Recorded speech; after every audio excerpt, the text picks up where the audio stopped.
All right.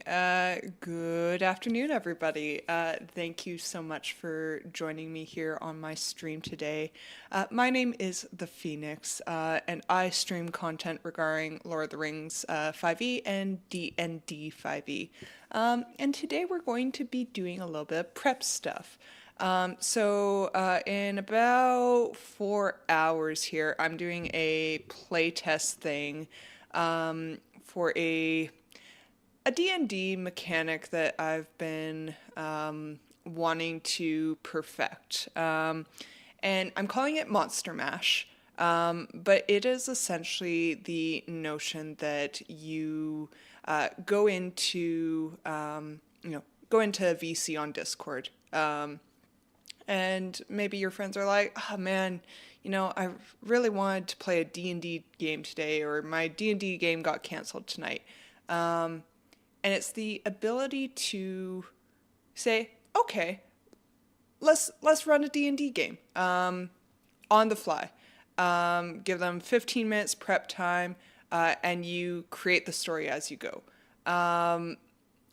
The idea behind it is, instead of creating player characters, which can be more of an involved process, you instead have the characters select a creature stat block, and it's monster versus monster shenanigans. So I'm going to be trying to perfect that tonight. But in preparation for that, I'm doing a dry run just by myself, not with anyone in particular, selecting various CR stat blocks and seeing how they interact with one another in a really dry run playtest. It is not going to be nearly as exciting as a game with, four other players, because I'm essentially playing by myself. So I figured I would stream it so that it could feel a little bit more lively. So for this playtest, I'm going to try two different things. So in the playtest tonight, my players are allowed to select a CR5 monster as their player character.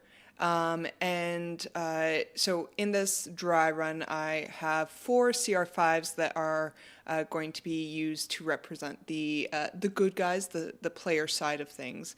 And then pitted against them, I've actually got I'm going to try two CR8s to see how that plays with them. I have made some, all these creatures were randomly rolled, so I didn't select them by hand. I just clicked, shuffle on the thing and picked the first one that came up. So the CR5s are all randomly shuffled. The CR8s, I did have a couple stipulations when I selected the shuffle. So the first stipulation being that they have both melee attacks, ranged attacks, and AoE, or area of effect attacks. These could be through spells, these could be through weapon attacks, it could be through lair actions, any of those qualities. The other thing that I stipulated was that the CR8s had lair actions. I'm going to see how this plays. Like I said, they all are random rolls, so it's not, there's not any synergy that I've prepared for. It's really to challenge me as a dungeon master to create a story as I go, and to balance things on the fly as I go, and to just grab a stat block from the get-go and learn it as I play. Let me just see. I think I've got everything that I need. Let me generate a link for the player view.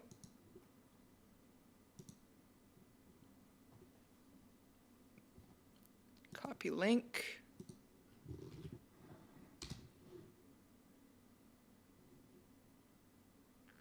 I'm gonna see if I can do this as a decent view for you guys on the stream here. It's just loading up here. It actually timed out really well because my baby just went down for a nap, so I was like, oh, let's give it a try. Copy token.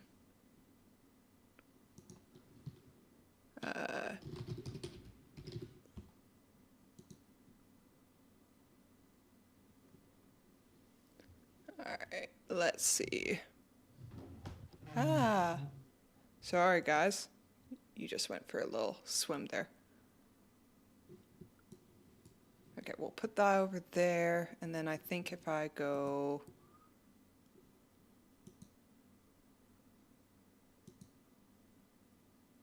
like this, I just have to make sure that you guys have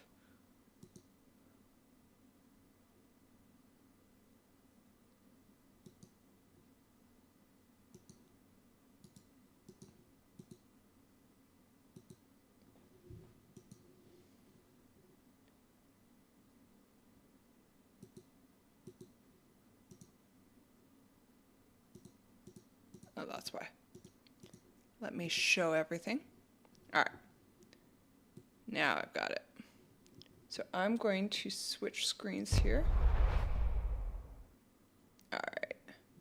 And let's change how that is showing up for you guys.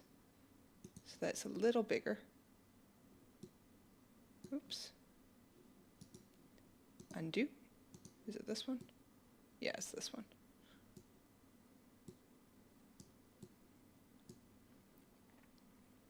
Make it slightly bigger.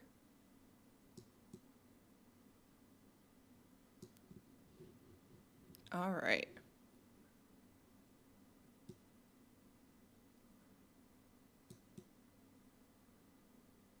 Round one. That should be good, hey? I guess I could always give you guys access to see my my other screen here, but it's kind of messy.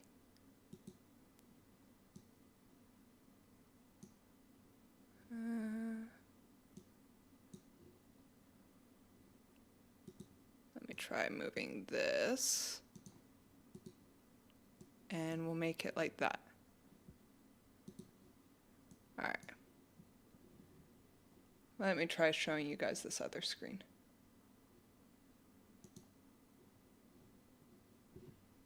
Leave. All right. It's a little messy looking because it is a DM screen view instead of a player screen view. So I apologize for that.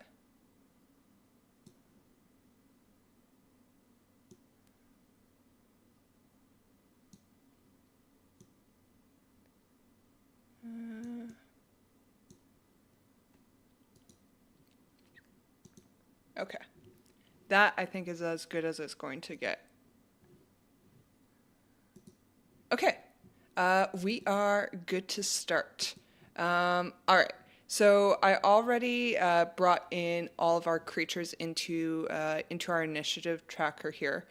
So we've got a Battle Force Angel, a Zorn, Galvanic Blast Seeker, and then Yathendel Henlifel, and those are going to be our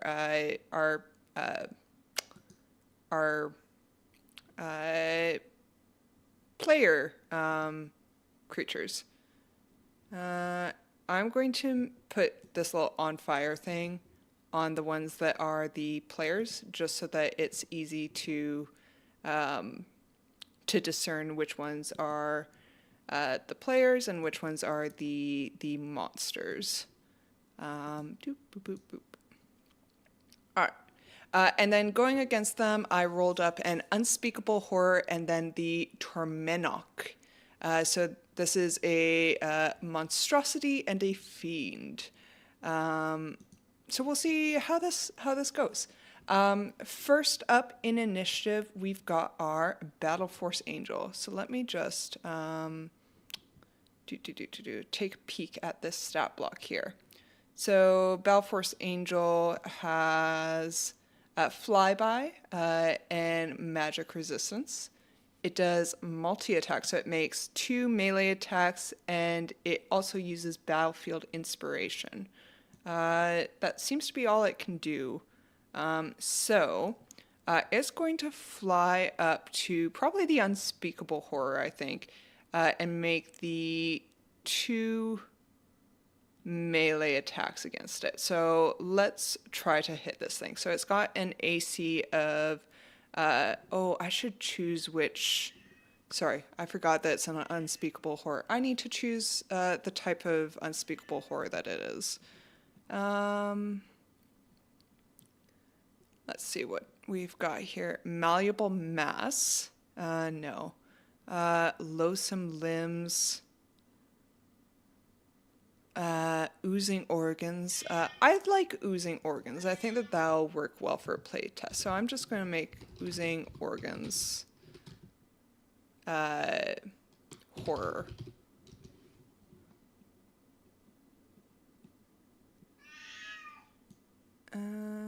Is any of this stuff?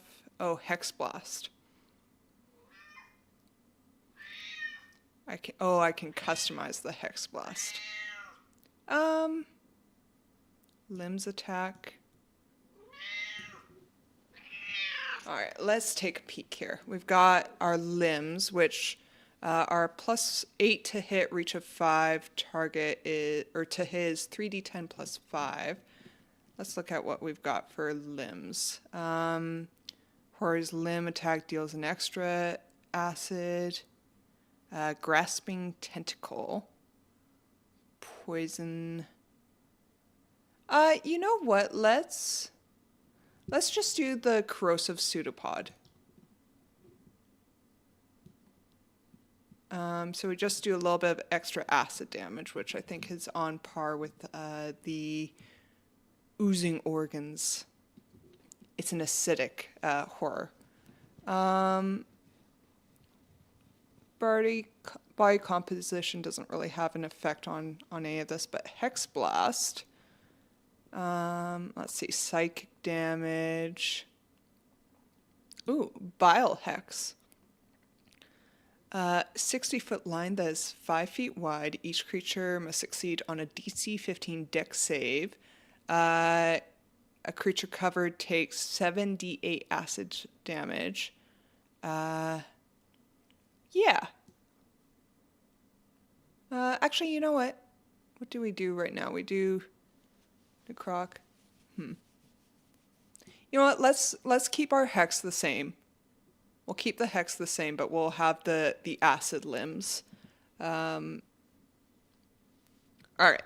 So first up, we've got our Battle Force Angel. So this one's going to come up and attack the Unspeakable Horror.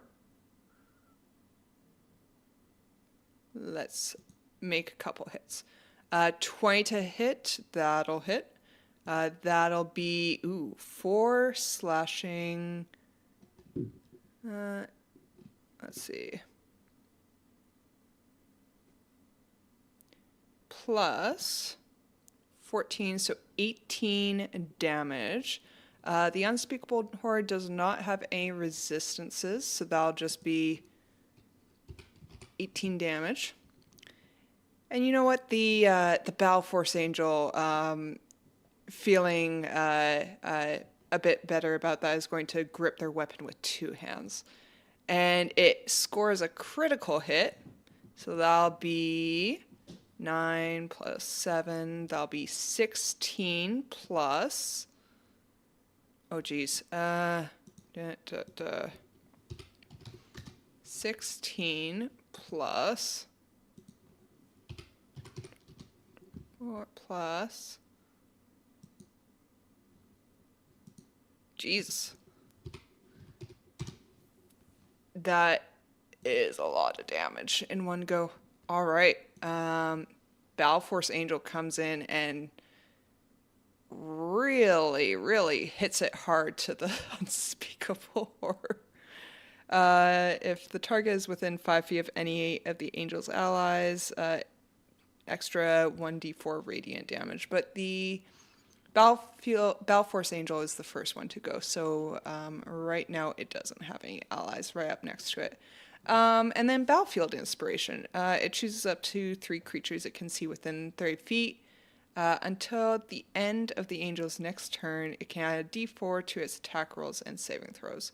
So it's going to choose, of course, its 3 allies here, and they're all going to get that d4 to their attack rolls. All right, next up we've got our Unspeakable Horror. Oh right, it's got the acid body. So, the angel actually takes a couple d10s of acid damage. So let's see. That'll be 3. Let me make sure they don't have any resistance. No. So that'll be 3 acid for the first hit, and then another 1 acid. Not much. It's not much. But we'll see. All right.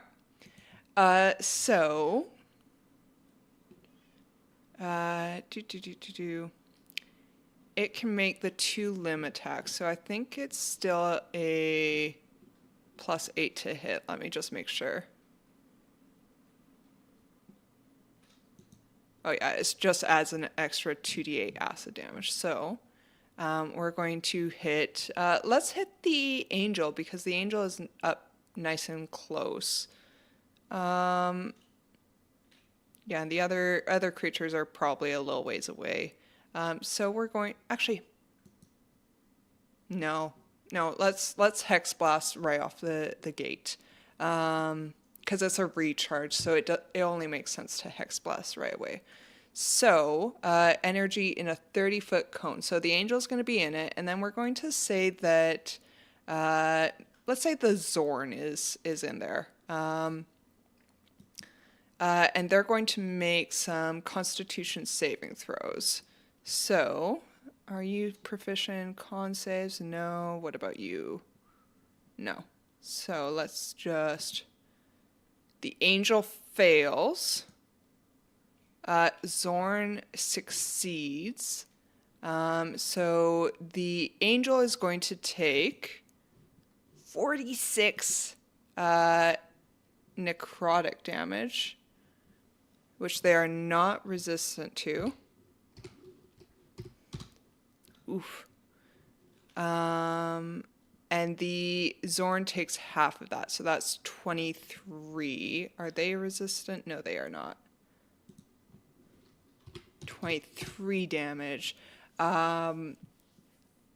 Just absolutely annihilating them with this blast of necrotic energy. All right, let's see what... the horror is not going to move because it'll provoke an op attack from the angel. So it's just going to hang out there. All right. Next up, we have the Zorn. All right. So let's see. Earth Glide can burrow through non-magical. Doesn't disturb the material it moves through. Treasure sense. Good question. Unspeakable Horror. I think of the two, a fiend would be more likely to carry treasure than a monstrosity.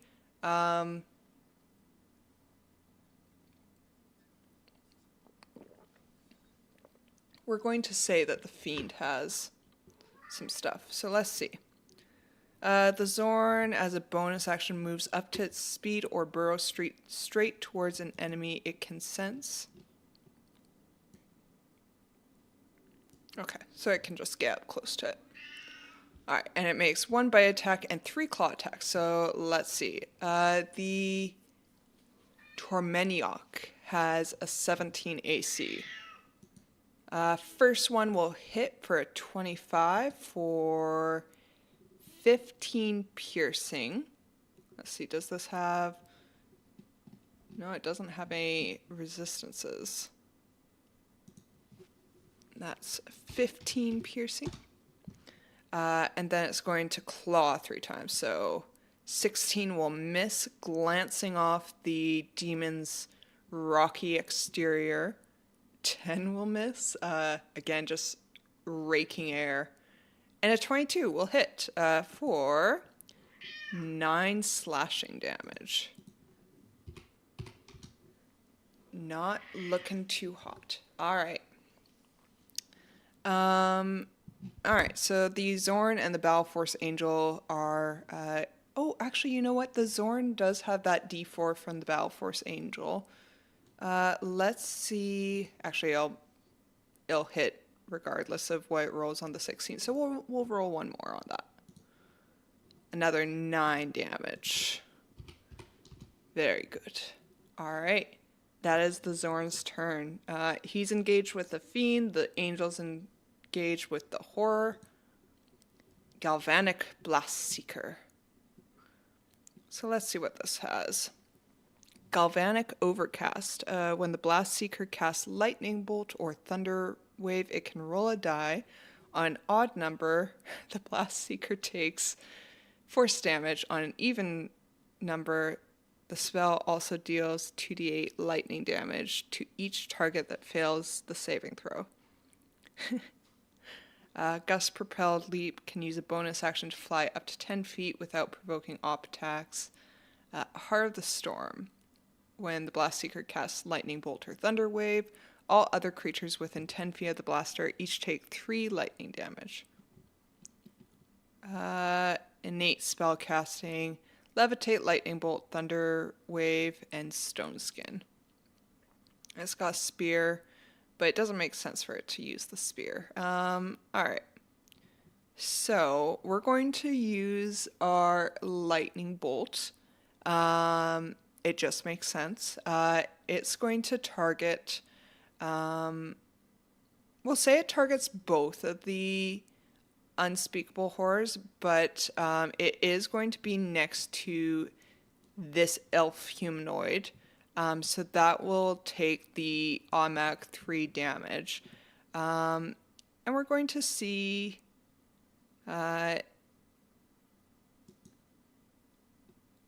what we roll. So it's going to... We're going to roll a 1d100. 81. That's an odd number, so let's see what that does. 2d8 force damage. All right, so it does a little bit of damage to itself for 9 force damage.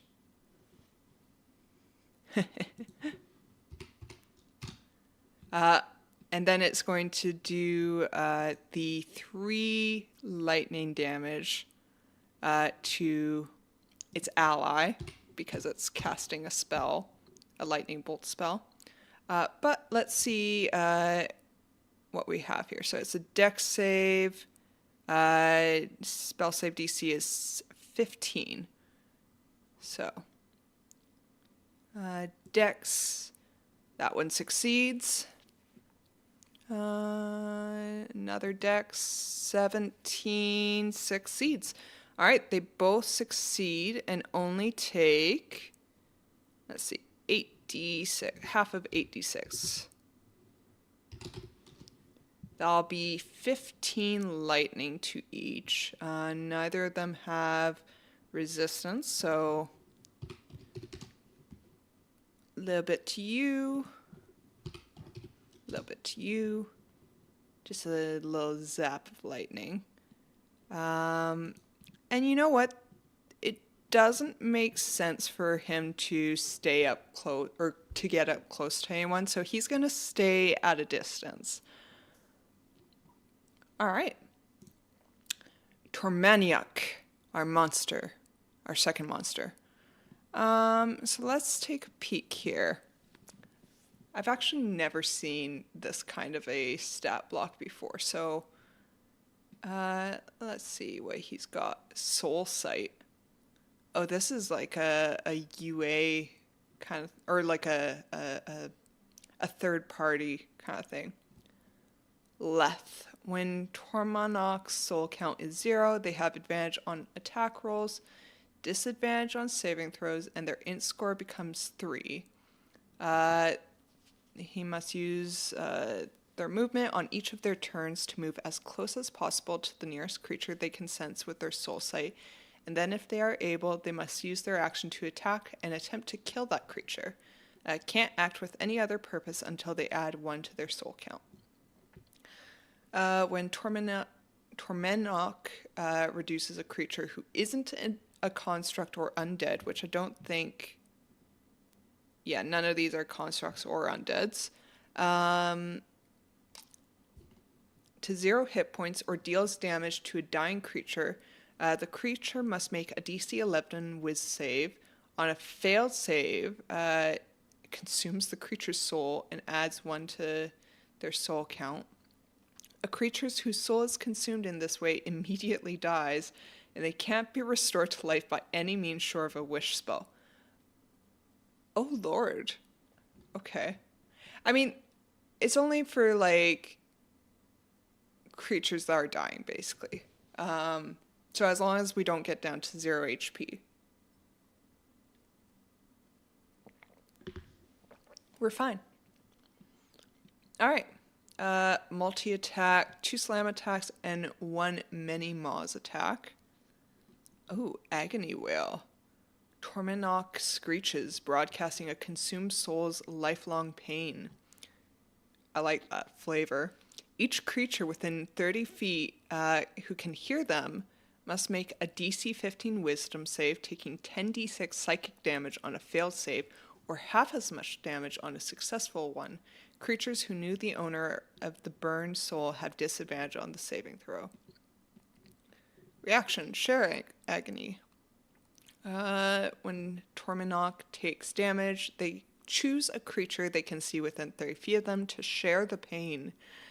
The target must make a DC 15 Wiz save, taking psychic damage equal to the triggering damage taken, okay. I don't think I'm going to use that Share Agony reaction, because he's only got 2 souls. Or actually, I haven't rolled. He's got 1 soul. Alright. But you know what? We're going to use the Agony Wail.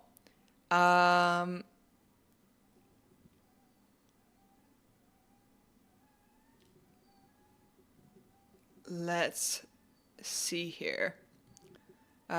Wisdom save. So we're going to hit the Balforce Angel, Zorn. You know what? Let's hit Yathendel as well. We won't hit the Blast Seeker, just to keep it fair. 23, they succeed. 20 succeeds. And 18 succeeds. So all 3 of them succeed, and they take half as much. 32 half to 16 psychic damage. Do any of them have resistance? Nope. All 16. Alright. So our Balforce Angel goes down. Zorn and Yathendel. Alright. Balforce Angel is in a tough spot. Alright. On to Yathendel. So let's see what they can do. Fey Ancestry, Dancing Lights, Darkness, Fairy Fire, Levitate.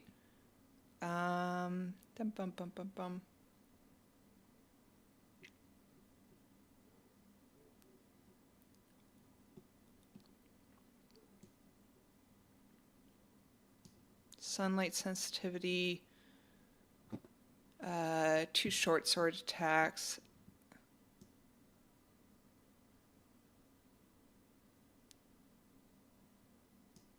All right, let's see. Ranged weapon, DC 13 con save or be poisoned for 1 hour. If the saving throw fails. Oh, okay. All right, cool. Let's. Oh, but Battle Force Angel is up next. You know what? We're going to say that Yathandel will run up. And just for balance purposes, we will say that he we'll roll a medicine check. I actually don't know if he's got proficiency in, yeah, he doesn't have proficiency. We'll roll just a straight D20 plus 1 for their wisdom score. If they roll above 10, we'll say that they stabilize the Battle Force Angel. They do not. They fail. All right. Top of the round, Battle Force Angel needs to make a death saving throw. 1d20. That's 1 success. All right, on to the unspeakable horror. This one's going to go after Yathandel, because Yathandel just came right up next to him. So let's just check if they recharge their hex. They did not. So they're going to attack them. Yathandel. 1 for 20, they'll hit. For 20 bludgeoning damage. Let's see, do you have any? No resistances. So 20 bludgeoning. Plus an additional, where is that? 2d8 acid for 9. And I can make it again, so let's see. 17. That'll just bounce off his shield. Whew. Shield putting in work. All right.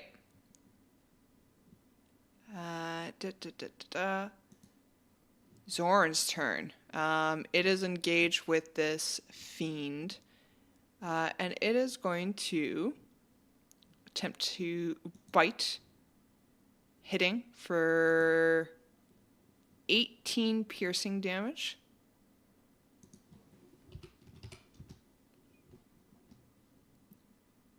And then it's going to claw 3 times. 16 will glaze off its armor. 16 will glaze.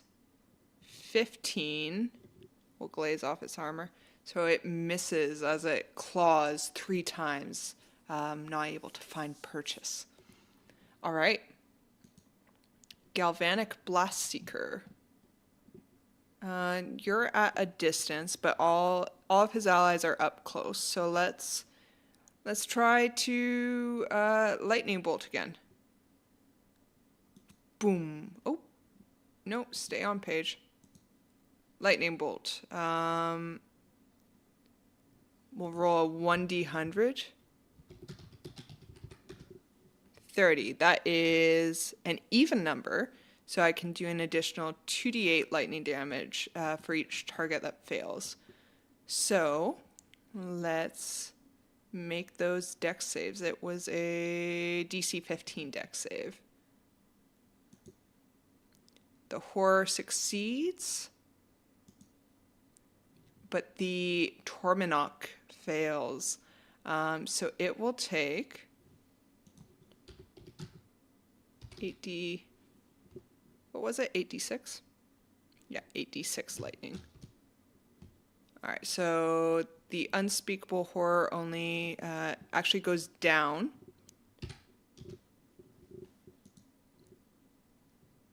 The Torminok takes 15 lightning damage. All right. Perfect.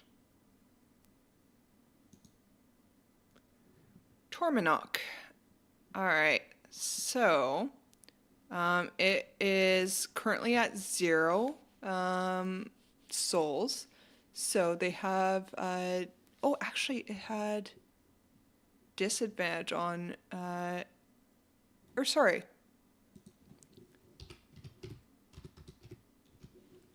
I counted wrong. Alright.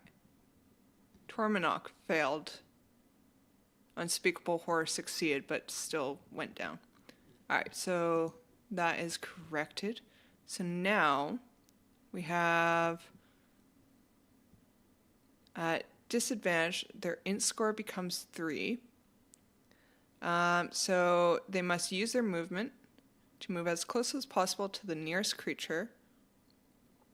What is Soul Sight? Allowing them to perceive each creature other than constructs and undead within a certain radius. Doesn't rely on sight but counts on seeing for features that require sight. Neither physical objects, including total cover, nor supernatural effects can impede soul sight unless otherwise stated. A demon stat block lists the radius of their soul sight under senses. Alright, 30 feet. So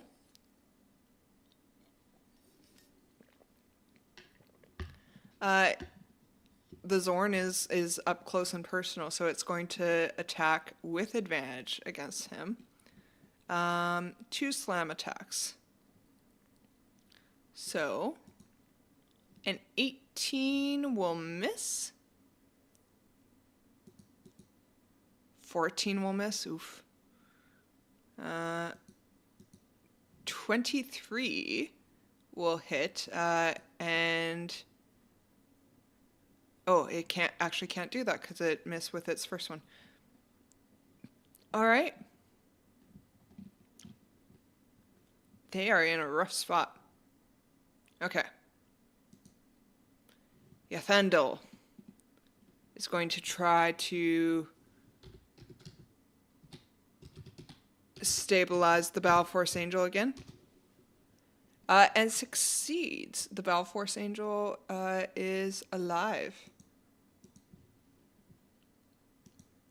Alright. The Battle Force Angel will just roll to see if they get up to 1 hit point. They do not. Unspeakable Horror will roll.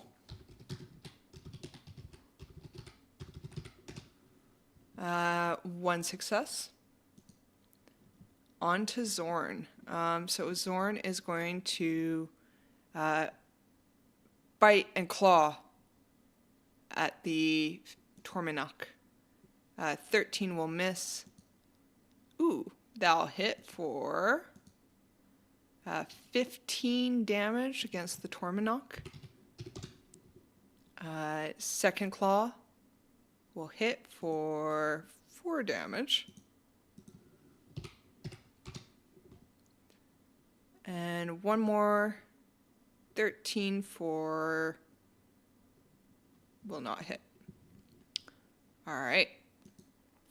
Galvanic Blast Seeker. It's got one more lightning bolt.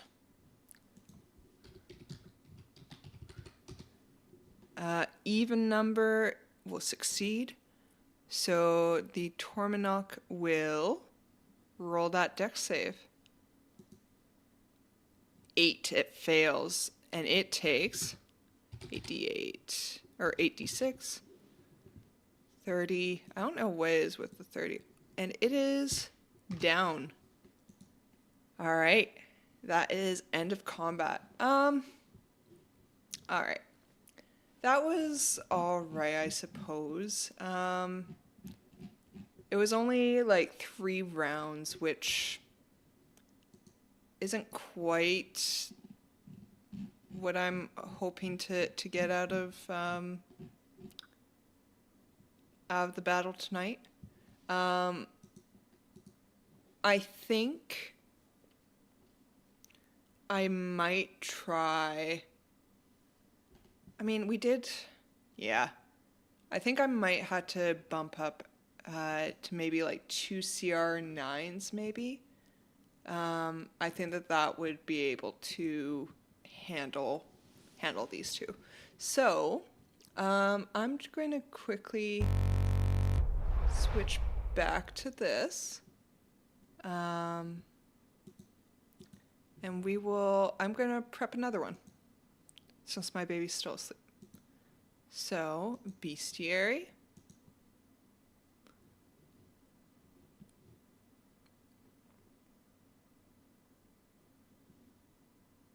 All right. Clear.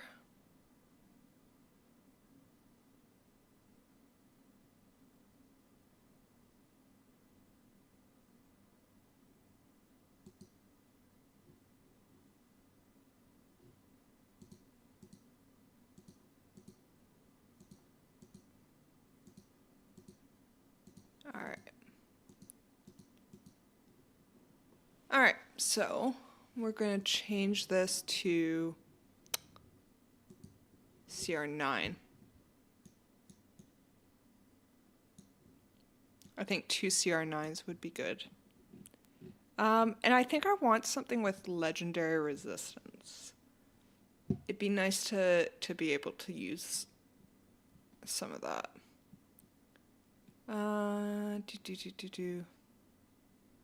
I also didn't see any of the lair actions, even though I had that as like a request.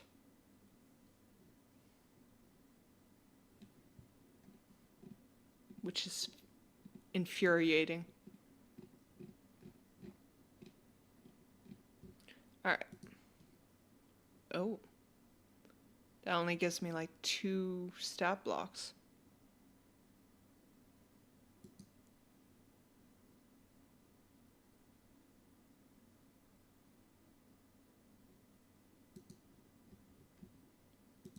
Okay. What about if I go... Okay, I guess no legendary resistance. Fine.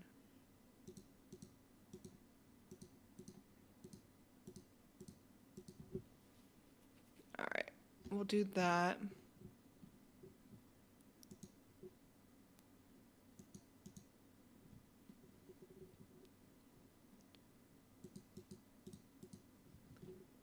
Okay, let's go with...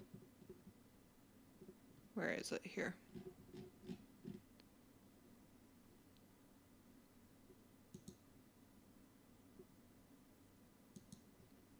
All right.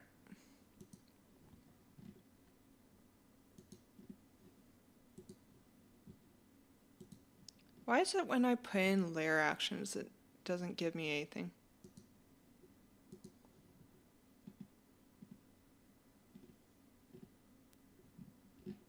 Every time I put in layer actions, it fails to load anything. Has...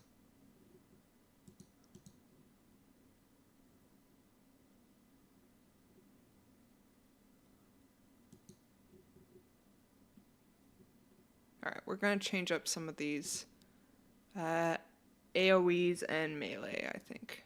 Oh, no.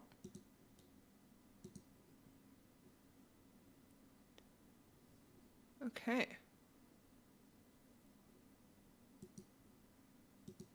There's only like a handful of stat blocks at CR9 with legendary resistance, apparently.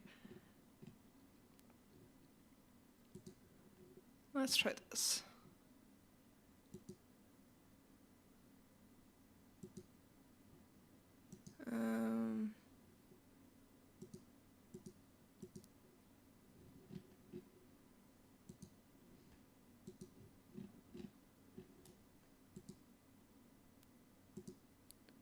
Okay, I guess I can't do that. All right, we're just going to select 2 just base CR9s.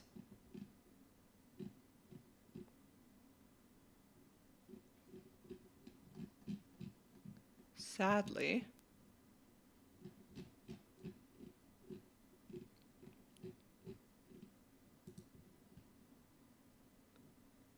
all right. First thing we get is a gem jelly.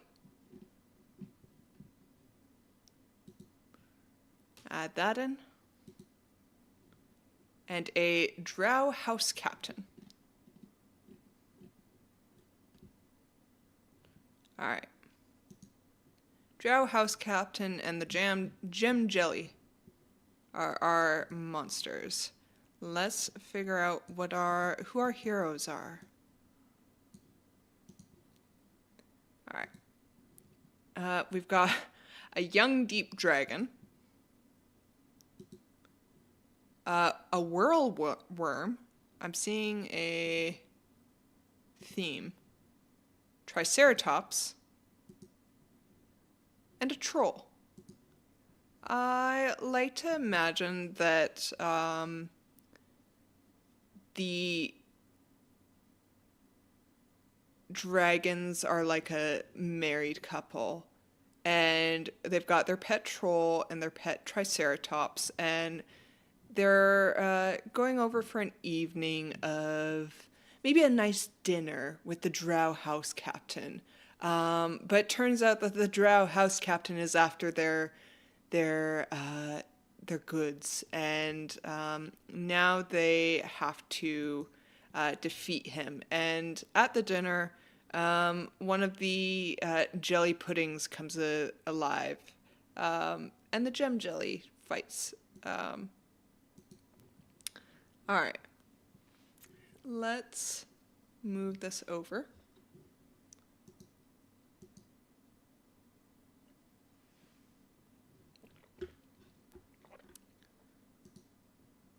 Reset that.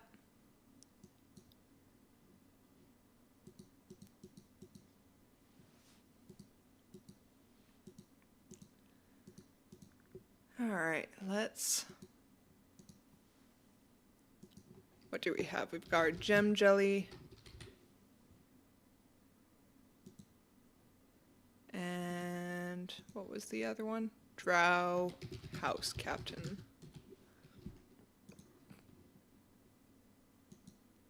And we've got young deep dragon.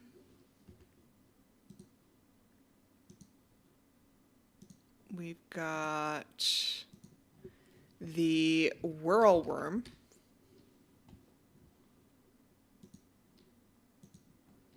The triceratops.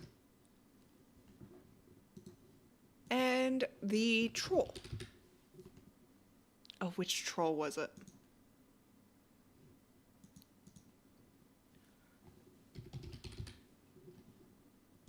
All right. Let's switch back to our screen. So we are good to go. Alrighty here.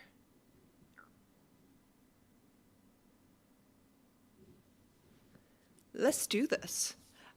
So beginning the combat, the Drow House Captain says, "I never liked you dragons. Anyways, our neighborhood could do with some better folk in it. Your lair needs to be. Your lair should be inhabited by some good drow folk. I hope you're ready to lose all your possessions." And the young deep dragon says, "Over my dead body," and we begin combat. So they've got multi-attack, which does 1 bite attack, 2 claw attacks, and nightmare breath. Oh, we're not going to customize the dragon. Cloud of spores in a 30-foot cone. Each creature makes a DC 14 wisdom save. Frightened of the dragon for 1 minute. Oh, I should make the set out the good guys here with the on fire. All right. So the dragon's definitely going to nightmare breath. So let's see. Wisdom save.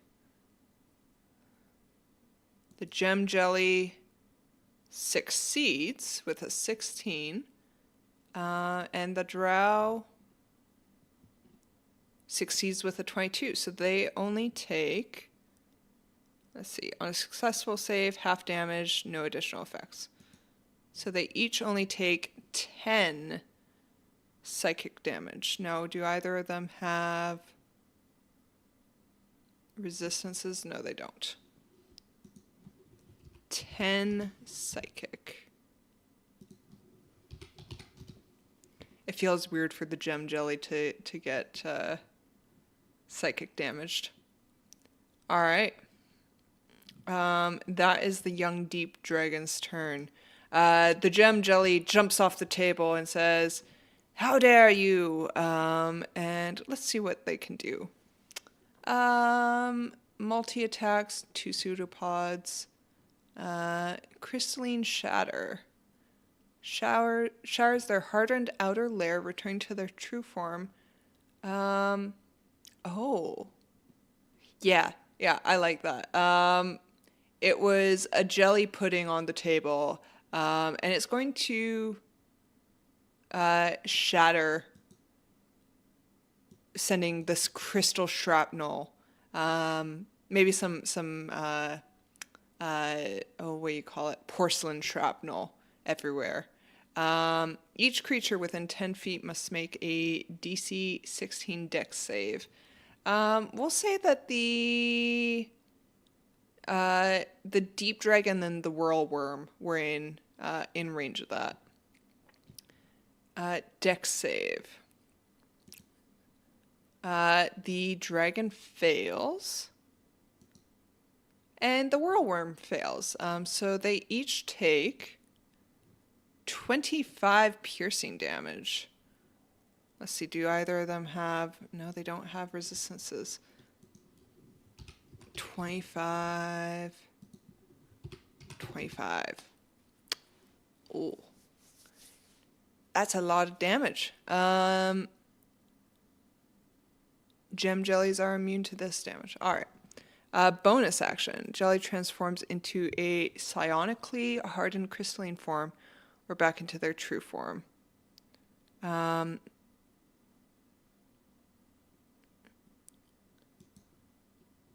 All right. Cool. All right, so that's his action. So that is the end of the gem jelly's turn. The drow house captain will stand up from the table, and let's see what he can do. He's got Fey Ancestry, Sunlight Sensitivity. He's got multi-attack for 2 scimitars and 1 whip, or hand crossbow attack. And he's got Darkness, Fairy Fire, and Levitate, which he doesn't have the senses to justify casting any of those. Bonus action. Choose 1 creature within 30 feet. If the chosen creature can see or hear, that creature can use its reaction to make 1 melee attack or to take the dodge or hide action. Oh. Well, yeah, battle command. I'm going to battle command the jelly to make a pseudopod attack at the deep dragon. 13 will miss, though. All right, that's all right. The drow captain will turn around and start attacking their pets, because that seems like an evil drow thing to do. So he's going to go after the troll.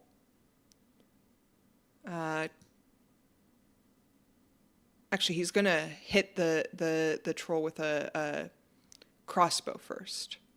No, he won't. He'll do melee stuff. Scimitar for a 17 to hit.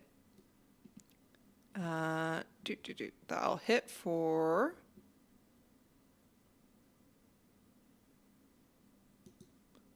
9 plus, that'll be 26 damage against the troll.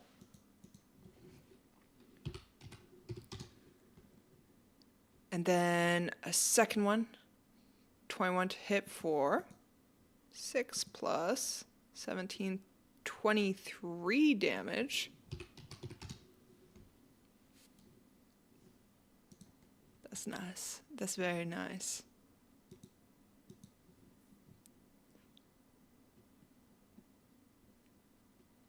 And then a whip attack for 19, which will also hit for a measly 5 damage. But it all adds up. Whirlworm says, "How dare you insult my wife?" And she's going to 2 attacks, one with its bite and one with its tail. It's not very, I mean, I guess it's all right. One with its bite. So it's going to go against, I guess, the gem jelly.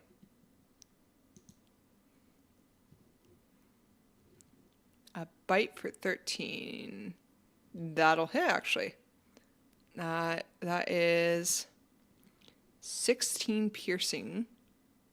Oh, which it has resistance to. So it's actually going to be only 8 damage. But it is now grappled.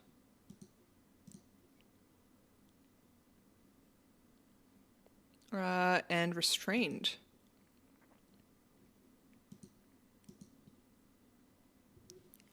And now it's going to attack advantage with its tail. 27, which will hit. Oh, one target not grappled by it. Oh, okay. Actually, it can't really attack anything.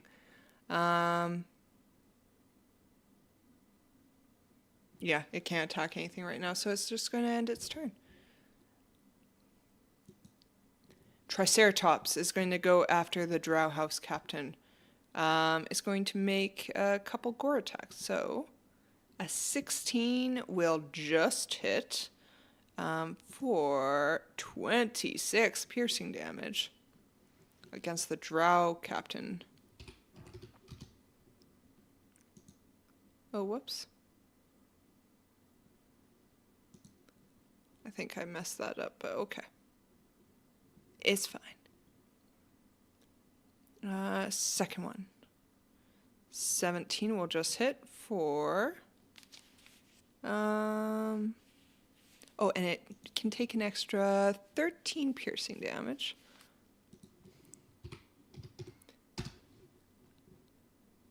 And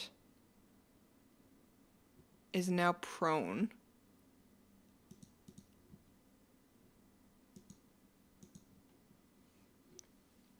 And let's see. 14, 19 will hit for 24.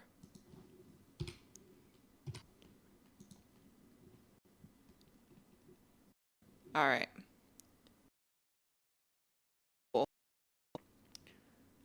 So the troll, when the troll is reduced to 0 hit points, other than acid or fire. Oh, do either of these do acid or fire? Slashing, piercing. Nope. They don't die.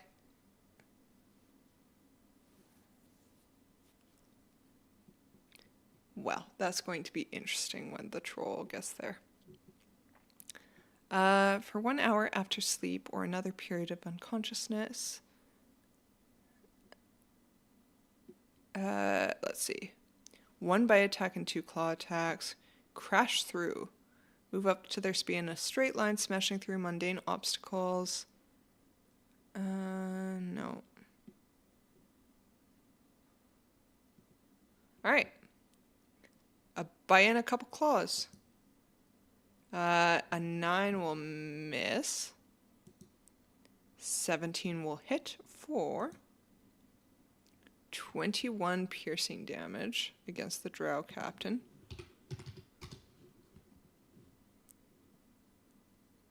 And then you know what? We're going to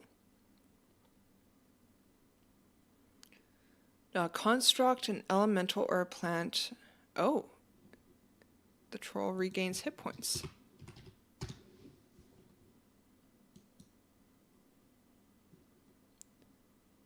Alright, and then a couple claws. 11 will miss, 13 will miss. Alright, we're on to round 2. The young deep dragon. Let's see, do they recharge their breath? Recharged! Alright. Another couple wisdom saves. Let's see, that one succeeds. The drow house captain fails. So we take, let's see, half of 34 is 17 to the gem jelly.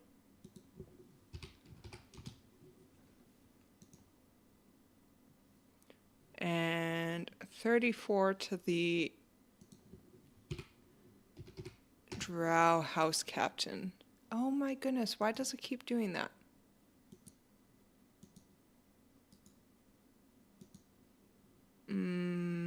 What were we at? We were not at that.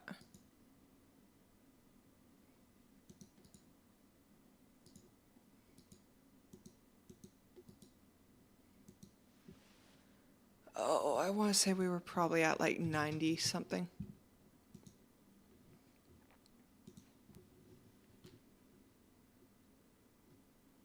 Or no, we were, I think, above 100. We'll just say 100. I don't know why my thing keeps messing up like this. Alright. And now it is frightened.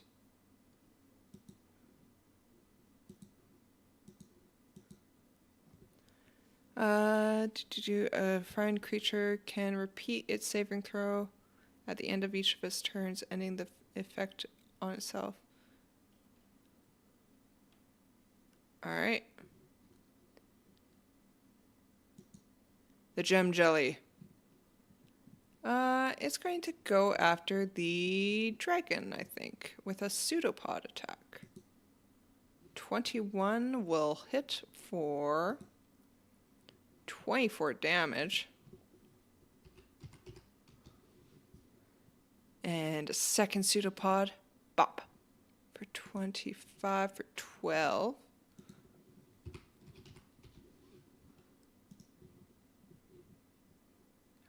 Bop, bop.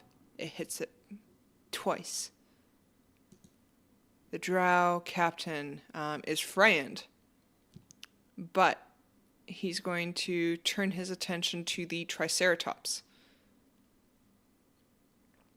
And we're going to hit 18 for 8 plus 18, that's 26 damage. Second one for 23 for 6 plus 11, 17 damage.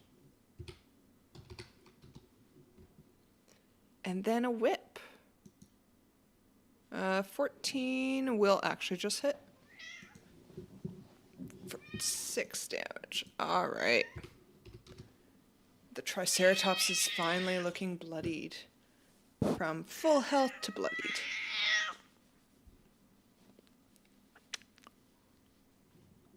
Alright. Let's see. Boop, boop, boop, boop, boop.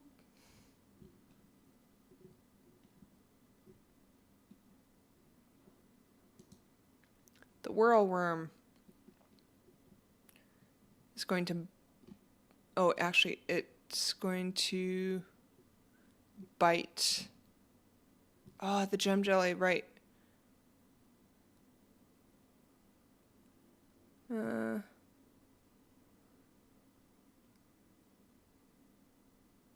Yeah. It's going to bite at the gem jelly, hitting for a 20 for 25.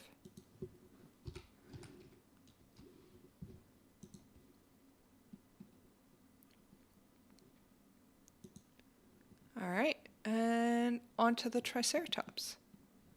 It's gonna gore at the Drow House Captain.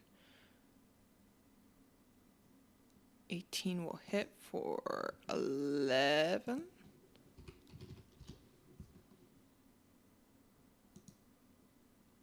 And again, 27, nice. For 14. The Drow Captain is bloodied. The troll will try to kill the Drow Captain.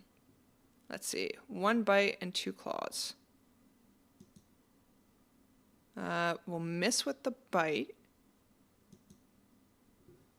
but it's gonna claw. First claw misses, second claw misses. All right, back to the deep dragon. Does it recharge? It does not recharge. So it's going to make a bite attack and 2 claw attacks against the gem jelly. Hitting for 17. Let's see. No piercing damage. That's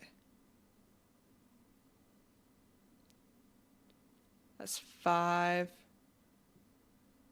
11 damage total. And then 2 claws. 11 will hit. 18 will hit. And we've got 9 plus 6, so that'll be 4 and 3 for 7.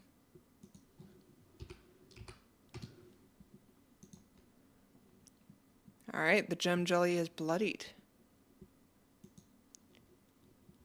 All right, let's pseudopod the deep dragon again. 17 hits for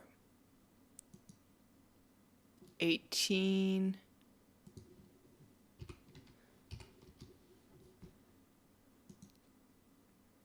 Can I kill the dragon? 17. All right. The dragon is down.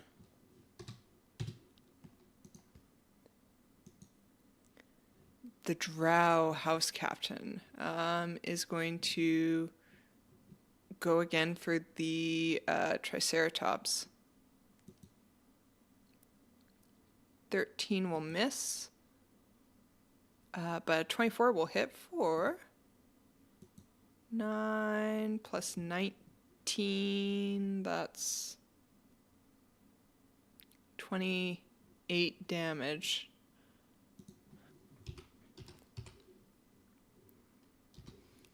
That's a little better.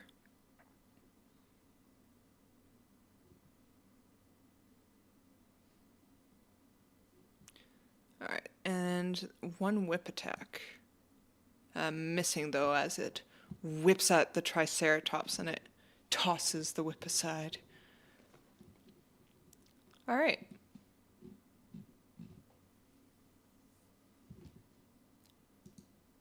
The whirlworm sees their mate go down.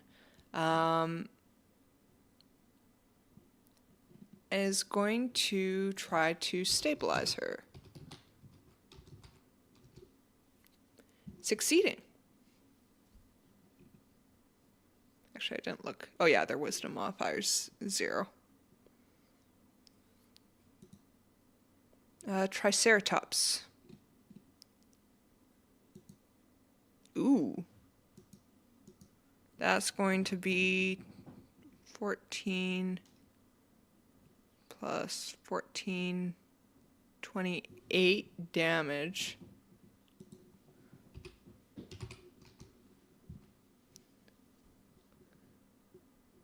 Second gore. 13 will miss. All right. The troll tries to bite. missing, and then claw, missing, missing. All right, the dragon is stabilized, but we'll see if they get up. They do not. Gem Jelly is going to attack the whirlworm. That'll hit for 19.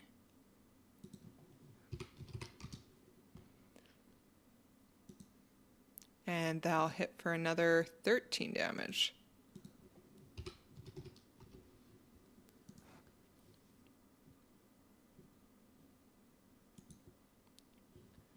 Alright.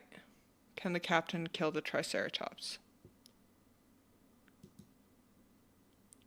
An 11 will miss. 26 though will hit for 6 plus 15. That'll be 21 damage. The Triceratops goes down. And he's going to attempt to whip the troll.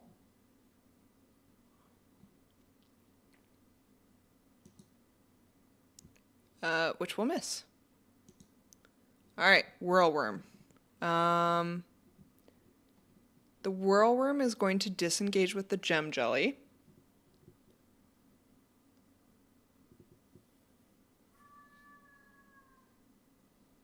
No, he's not. Yes, he's going to disengage with the gem jelly.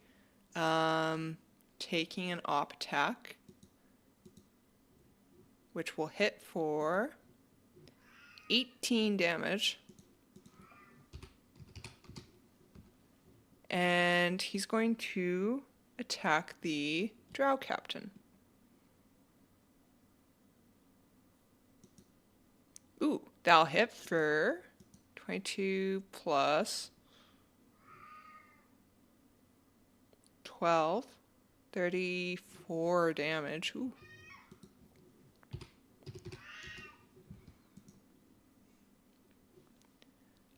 And they are now grappled.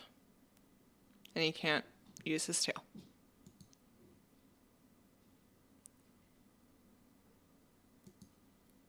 Bite again, which will hit for another 14 damage, and the drow captain is down. Alright, guys, we're getting places. Triceratops is going to try to roll a death save, failing. The troll is going to come up to the gem jelly. It's going to bite, hitting for 16 piercing damage, but it is a ooze, so that'll be 8 damage.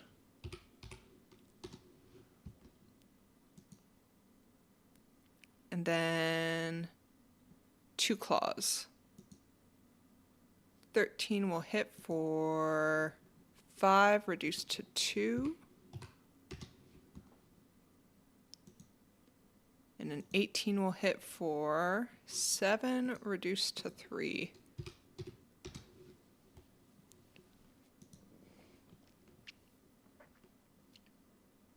All right.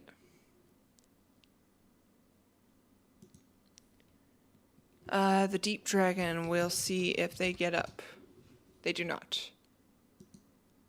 The gem jelly is going to attack the troll. 14 misses. 22 though will hit for 18 damage.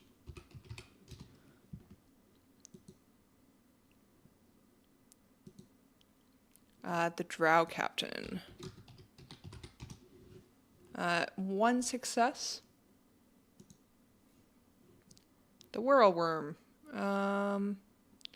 is going to come up to the gem jelly.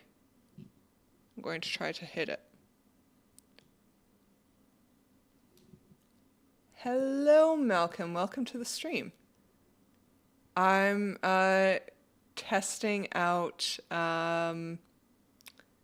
different CR stuff for our playtest tonight. Um, you're free to stay. It won't spoil anything. I'm just I wanted to like do a dry run to see if the CRs that I selected would mesh well with a 4 CR5 party. And I'm glad I did this dry run because I actually need to bump it up a little bit. Yeah, you're coming in though. We're in just coming to the middle of round 5 here. Um, and right now it's looking all right. I think that this is I think I found the right mesh for everything. Um, we have our 4 CR5s against our 2 CR9s. And it feels fairly well balanced. Yeah, no, it's been very useful. I'm glad I did this because I meant to do a dry run. I did a dry run when I thought it was going to be a 5-person party, but I haven't done one with a 4-person party before. So this is the first time I'm doing the dry run, and this is I'm learning good things. So I think I have a good idea of what I'll be putting you guys against tonight. I might end up modifying. Right now I've got 2 CR9s here in this one, but there's not a lot of variety at CR9. What I might end up doing is doing like a CR8 and a CR10, because I think that that might give me a little bit more variety. But we'll see. We'll see. Yeah, I'm excited actually. I really want to see what we pull together and how I can test my improv skills. Because this will definitely test my improv skills. Like this one, and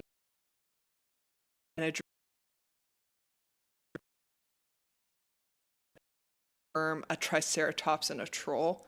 Um, I ended up making it that the drow house captain invited his neighbors, a young dragonoid couple, the whirlworm and the young deep dragon, over for dinner, and they brought their pets, the triceratops and the troll. So it's going all right. It's going all right, but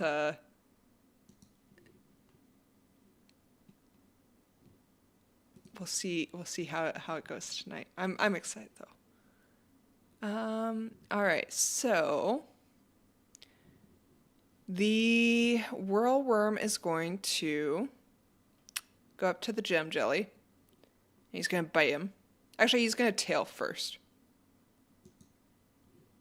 A 13 will hit for 16 bludgeoning, halved to 8 bludgeoning. And then he's going to make a strength saving throw, which he fails, and he is knocked prone. All right. And then he's going to bite at him with advantage.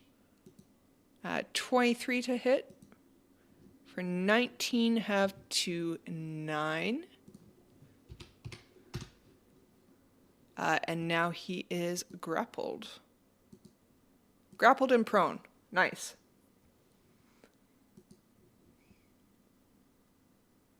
All right.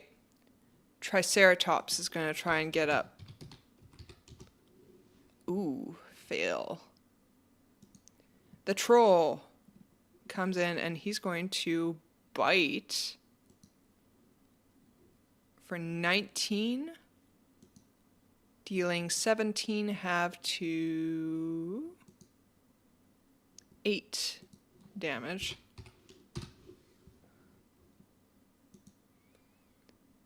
And then he's going to claw him, missing with a nat 1. Hello, Daname. How are you? Have you gotten your streaming stuff set up lately?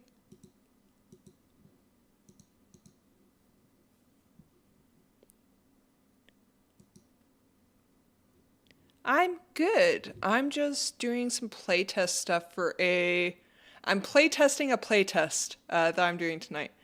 Um, I'm doing I'm calling it Monster Mash, monsters versus monsters basically.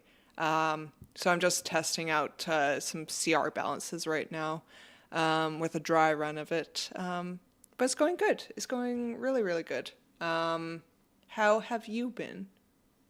Yeah, but I need a new mic and still don't know what game to play. That's fair. I um I can't help you on the game front. I don't stream a lot of like actual gaming stuff or like video gaming stuff. Um, except for like when I'm really craving to play a game. All right, the young deep dragon does not get up. We will move on to the gem jelly, who is going to attack the whirlworm. Pseudopod will hit for 13 damage, and the whirlworm goes down. And then it's going to go to the troll, and it's going to pseudopod him. But an 11 will miss. On ice, I don't get it, but it sounds cool. Yeah, no, that's completely fair. I it's a lot of D&D type stuff. Is there a battle map for this software? Not what I'm running for right now is just like a straight this is just a DM screen basically. So I just have my initiative tracker, my dice roller, and then the stat blocks. All our stuff tonight is going to be theater of the mind type stuff. Because I wanted to try like a really, really, really basic setup where you don't have a battle map, you don't have like a proper setup for anything. I will tonight I'll be challenged to paint a picture of the scene before you guys, and like if it comes to like AoE stuff, we will judge based on like the AoE size. We'll judge based on the AoE size to determine if we're like, yeah, this will hit, or you know this person would feasibly be outside of it. That's fair. I've had a lot of D&D talk in the last couple of days because some friends are playing a campaign. Nice. No, I have a whole lot of D&D talk to be quite honest with you. But I'm also involved in like 4 different campaigns. No. How many campaigns am I on? I'm in 1, 2, 3, 4. Yeah, 4. I guess 4 campaigns going on 5 campaigns. Which is a lot for me.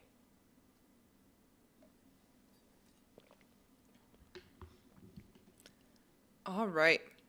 So now we're just a gem jelly against a troll. Gonna be honest with you guys, the troll's gonna win because the gem jelly can't do the type of damage to down the troll.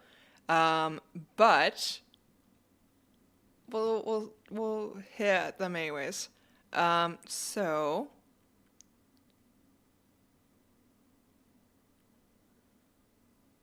a 11 will miss the troll. All right. We're going to bypass all of the... Or actually, I guess I should roll the 1d20s for everyone. The drow house captain does not get up. Neither does the whirlworm. Neither does the triceratops. All right. The troll is going to annihilate this gem jelly. 25 for 11, halve to 5. Oh, halve to 5. and a 9, which will actually miss. Oh, actually, I rolled the wrong one, but that doesn't matter because it's the same to hit. And then one more claw for 21. For 9, have 2, 4. That sounds like a lot. It's not a whole lot when you consider that most of the games I play are bi-weekly. So like I have one that's every second Friday. I used to have one that was every Saturday morning, but we've temporarily switched it to every Sunday morning. And that one, sometimes we cancel for a month at a time or so. It just really depends on everyone's availability. And then I've got a every second Saturday evening game, and then I've got a every second Monday evening game.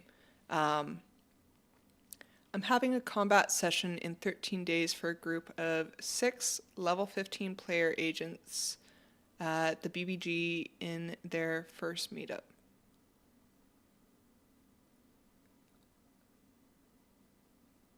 Oh, player against the BBG in their first meetup? That's kind of cool. So like it sets up their first like, oh, this is the big bad guy that we have a thing against. All right, round 7. Does the young deep dragon get up? It does not. The gem jelly is going to pseudopod. Miss. Pseudopod. Hit. For 17 damage.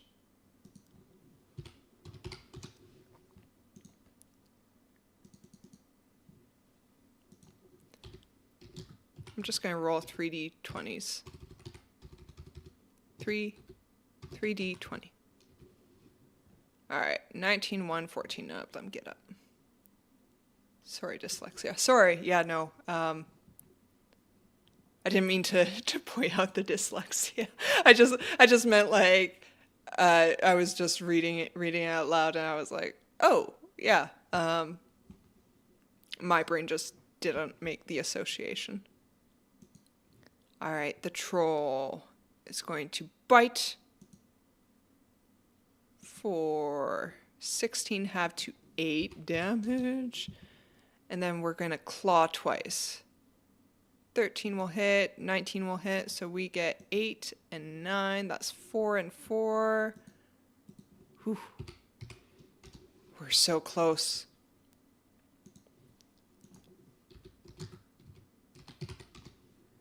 The deep dragon doesn't get up. The gem jelly. 14 will miss. Oh, a crit. Let's see, that's 17 plus 20. Ooh, the gem jelly wins. Or no, the troll gets reduced to 0, but troll regen on his turn. Yeah. I said that from the beginning too. I was like, there's no way that the good guys don't win because the troll, like, nothing has acid or fire damage of the 2 like enemy stat blocks. So it was like, all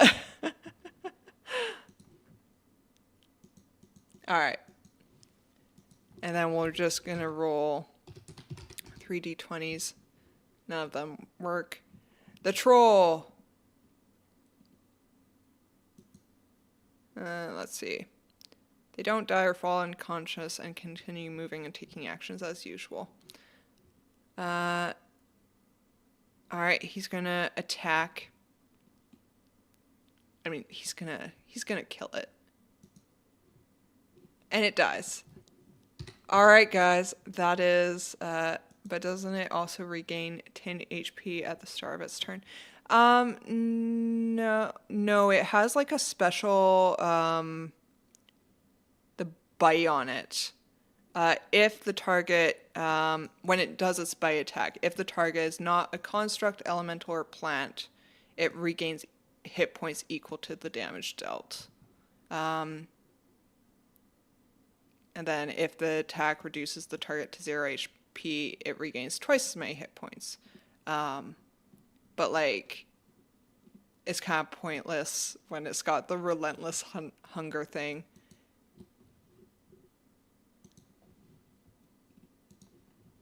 All right. Okay. Well, that wasn't too bad. I don't like the only issue I have is I don't like the lack of variety at the CR9 level. I think I would like to. I think I would like to change up. Like maybe I'll do like a CRA and a CR9 or like a CR8 and a CR10. Interesting. It's different from the 2014 stats then. Is this 2024? This one is one of the like third-party content ones. So this is where is it? Where Evil Lives, the MCDM Book of Boss Battles is where this troll came from. Actually, the gem jelly is also from that book. I actually really liked the gem jelly.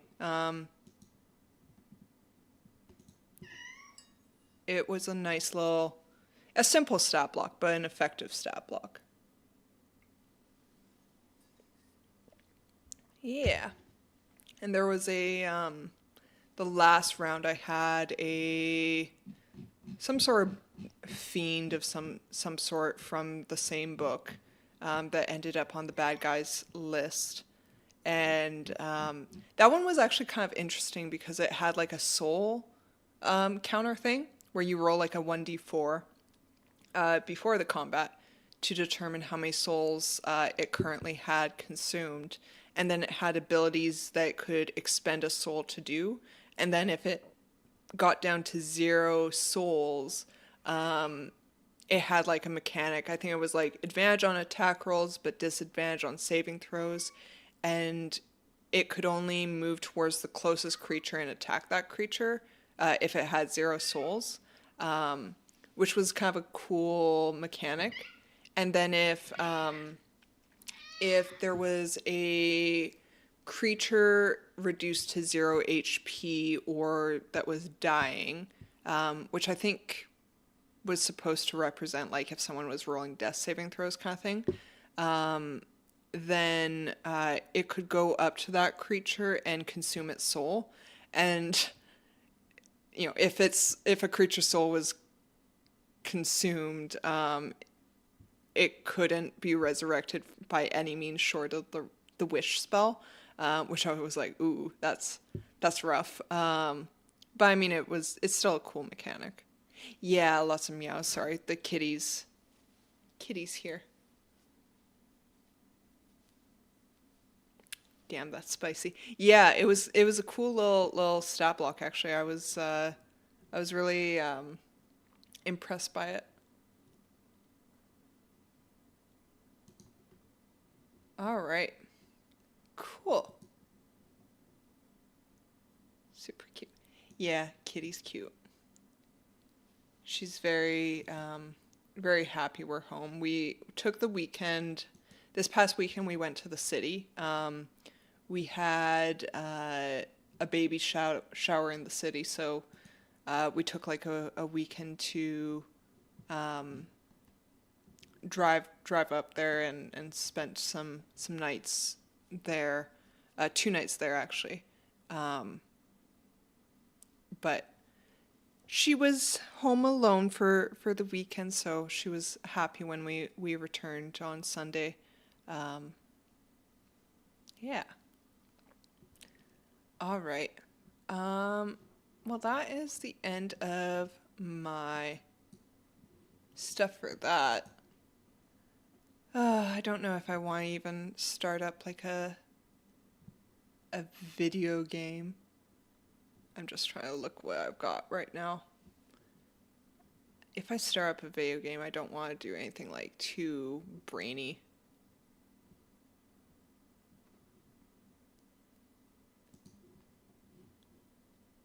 Let me see what I've got.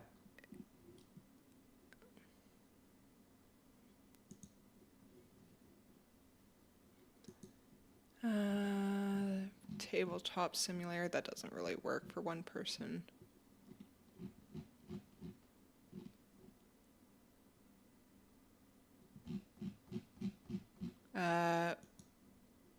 Rhodey has had the snip. He's feeling very sad in his cone of shame now.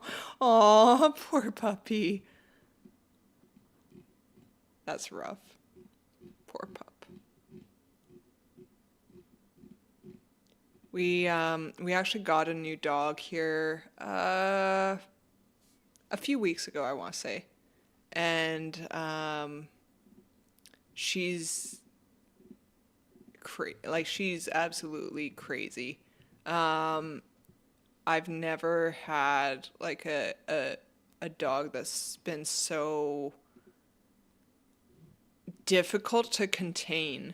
Like she has jumped out of our our dog run. She has unlocked our gate. She has we had a like a dog kennel. She busted out the side of it, like completely like warped it so she could bust out the side of it. I've never had a dog like this before. It has been real difficult. Oh, you know what I want to play actually? I'm just going to load Tabletop Simulator because oh, go away. Ban. Perfect. Sometimes they make you work for yeah. He's she's a really loving dog, but oh my gosh, has she been real difficult to contain. It's actually been ridiculous. How do I do? One moment while I try to remember how to.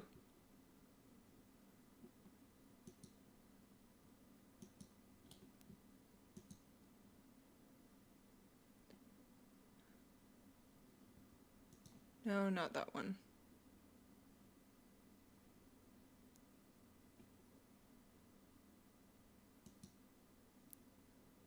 Aha.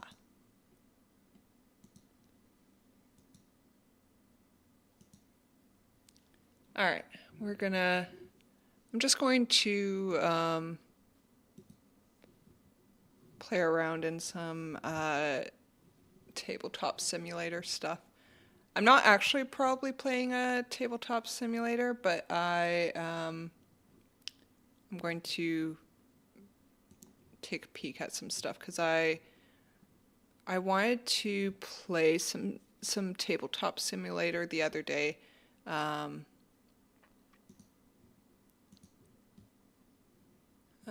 Number of players. Mode, automatic, layout, random. Players 1. Oh, can I play with 1?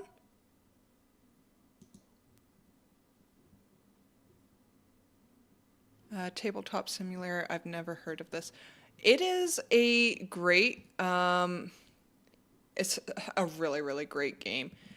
Basically, if you like board games, it is the equivalent of a virtual board game. It is really, really difficult if you have no, like if your computer really sucks. But it's like they have like on the Steam Workshop, most people make like different mods for different board games that you can play. And like there's only one board game that I have not been able to find on here, and I think the only reason I haven't been able to find it is because it's too new. But like they have thousands of board games on here. Like I have, well, right now I've got Labyrinth. They've got Red Dragon Inn is a good one. Uh, they've got like Root. They've got thousands. Um, but if your computer, as long as your computer is not complete like potato, you can get Tabletop Simulator. Canadian, I think it's like $20 Canadian. I don't know what that would equate to for your currency. But you can then play like tabletop games with other players. It's so much fun. I love Tabletop Simulator. Malcolm, if you buy Tabletop Simulator, like hit me up anytime to play Tabletop Simulator because I love stuff. Like they've got like Ticket to Ride, What Do You Meme, Happy Little Dinosaurs, Wingspan, Gloomhaven, Jumanji, Spellspud, Catan, Slay the Spire, Betrayal at House on the Hill. I'll get it now. Seems good. It's really, really good. I was just going to say that I was playing this game, playing Labyrinth this weekend with some players, with some people, and I quite enjoyed it. All right.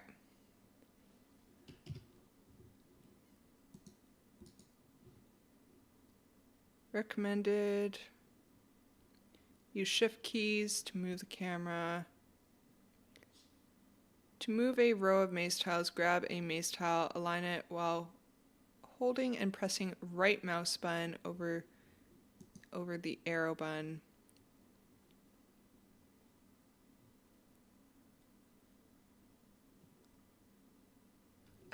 We have Betrayals at Baldur's Gate, Wormspan.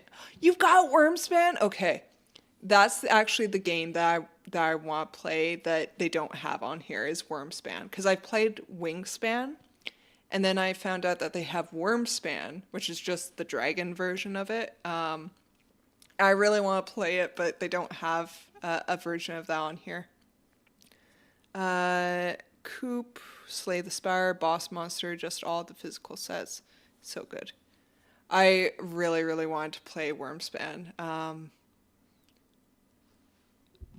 I'm very nostalgic about like I liked Wingspan because I live in an area with a lot of birds, and so I felt like it was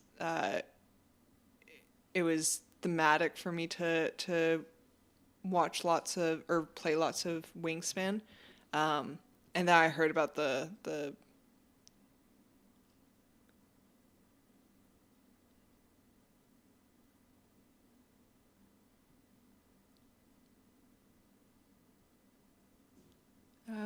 on IRL photos in my Discord, there's a photo of us playing it in my D&D room.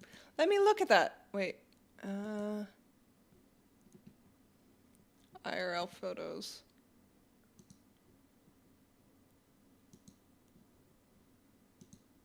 Oh, man.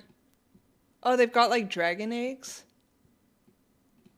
Playful hornworm, macabre lindworm, eternal fey dragon, rainbow guardian. Oh, that's cool.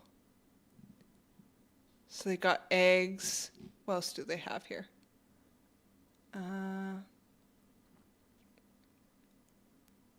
Sorry, I'm just spying on the different things that you have here.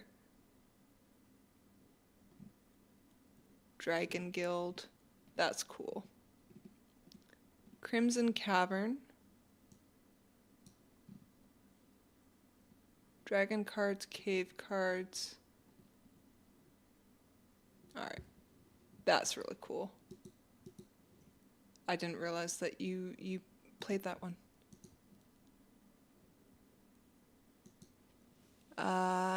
Yeah, it was very good. I won, which I was proud of because I was the most junior player. I actually won, I think, my very first game of Wingspan.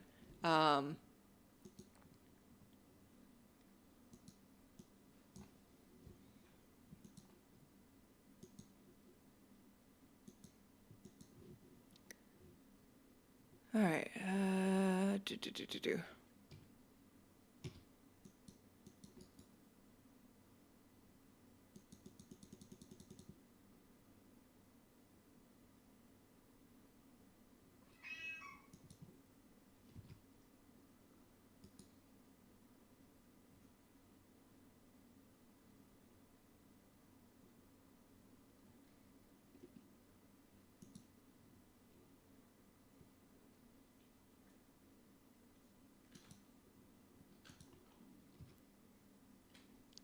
Why won't it allow me to draw?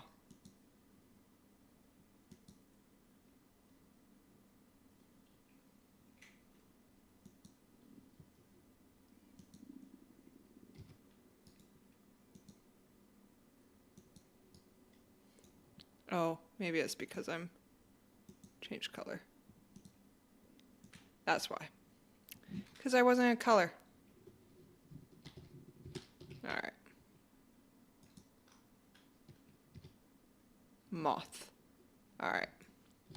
I am after the moth. Where's the moth? Oh, it's over there. All right. Do.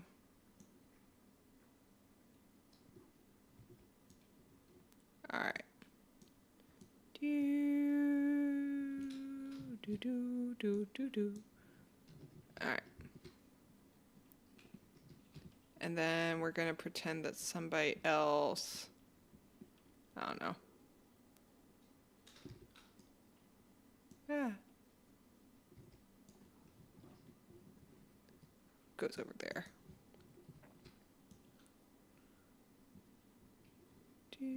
Do.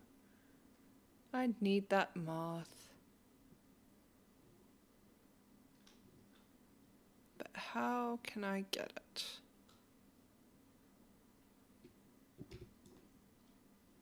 Oh, that didn't help me actually.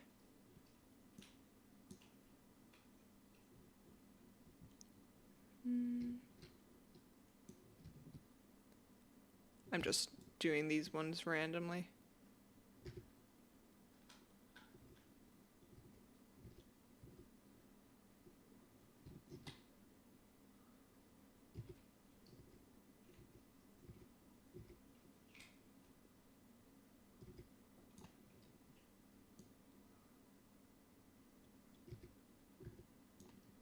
Ah.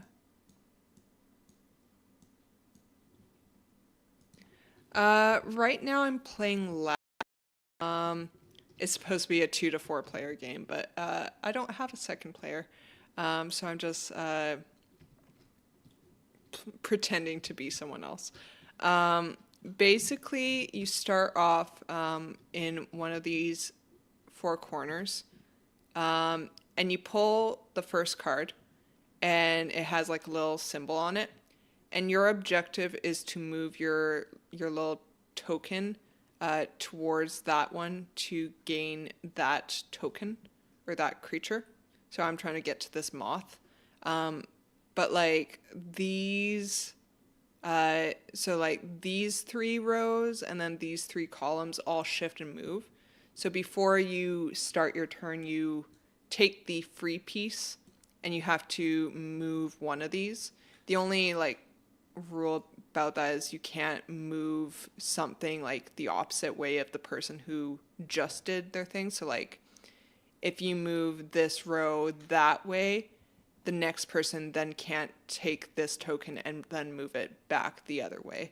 But that's the only rule.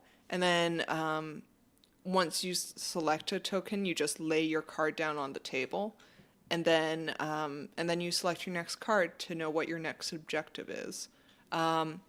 The game ends when someone wins. I think it's 5 tokens.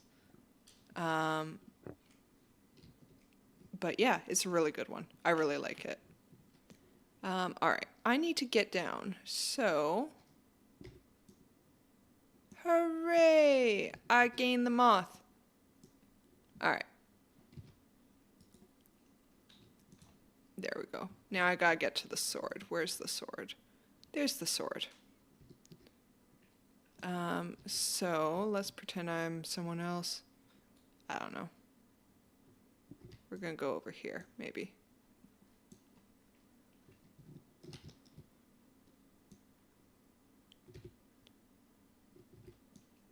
Yeah, it is a really good one.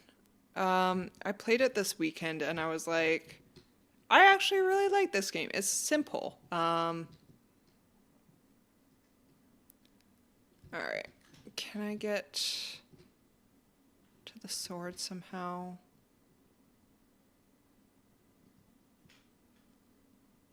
Da, da, da, da.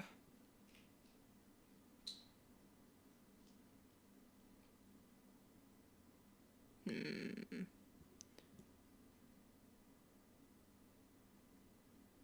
If I move that, no, that won't help me at all. If I move like that, no, that still won't help me. I gotta get up here.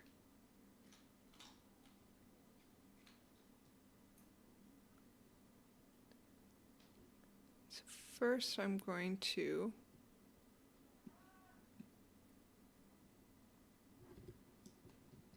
go like that. And I'm gonna move here.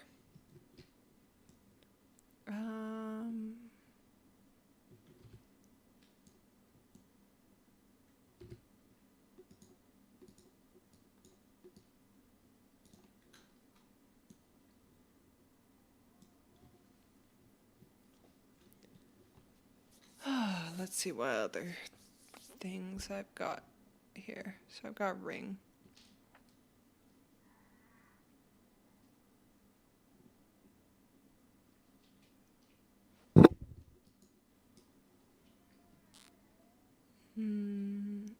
I can't move anything there.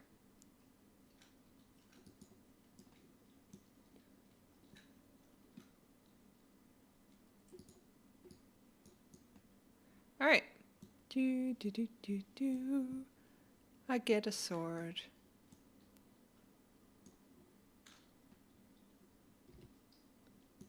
Oops. I don't know. There's a lot of really, really good games on Tabletop Simulator, though. One that I've played quite a bit, is House of Betrayal, or Betrayal at House on the Hill, sorry. And they've got like 3 different mods, but I actually own the original board game. So 2 of the mods are with like, I think it's called 3rd edition, which it changes a few rules.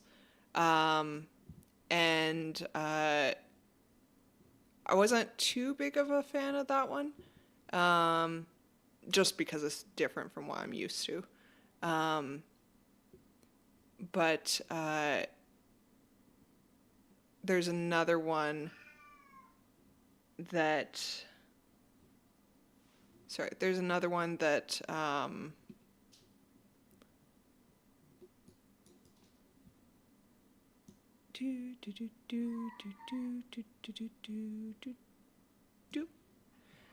there's another one that it uses the original version, and I actually quite like that one. I love House on the Hill. My favorite haunt is the one where Tor, all in toy planes getting chased by Kess. I love that. There was one we played where, I'm trying to remember it. It's been a while. I'm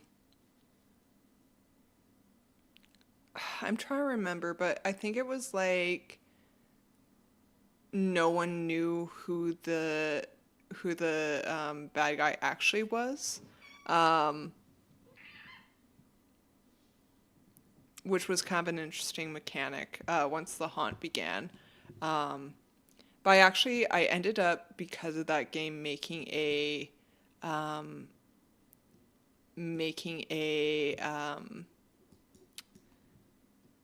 D&D one shot that was based off of that game. And the first rendition of that one shot wasn't like, it was thematic definitely, but it wasn't exactly what I had in mind. And then I made a later on one shot, which was quite a bit more modified. I don't think you could really tell by the time I made the second one that it was based off of House on the Hill. Um, but I still, I really enjoyed the mechanic and I enjoyed what I was inspired to make because of that game. Um, mm, let's see.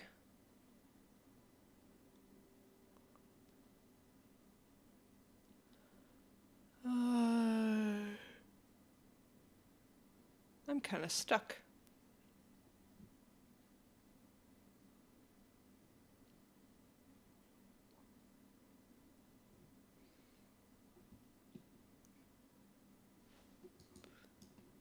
Guess I'll do that for now.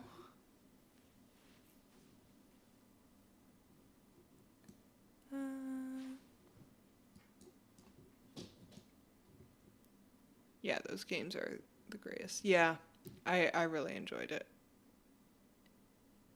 It was satisfying to like be like, I made this. I had a whole like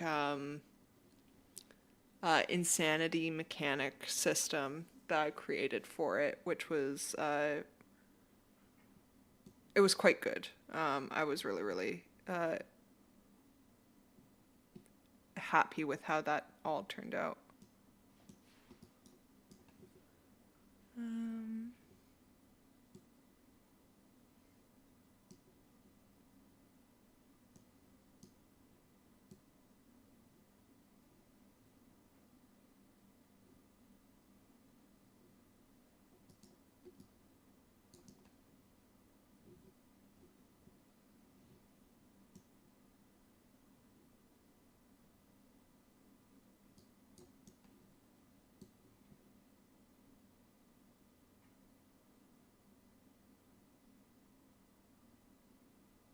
hmm.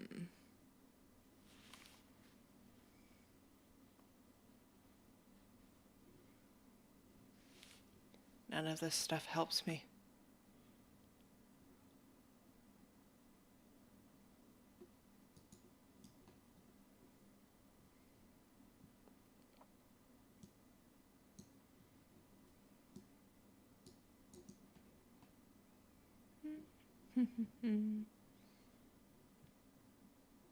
I had to go pretty soon here because baby's finally awake.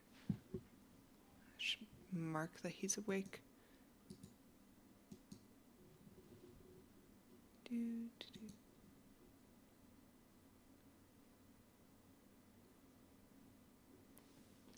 Oh.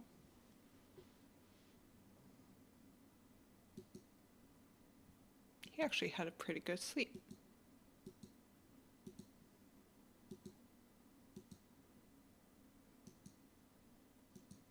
Like over 2 hours,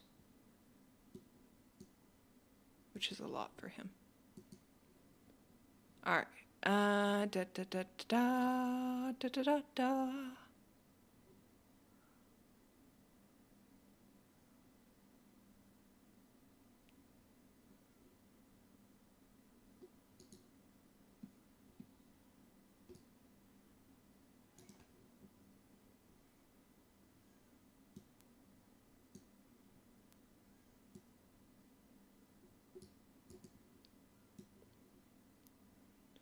Let's see.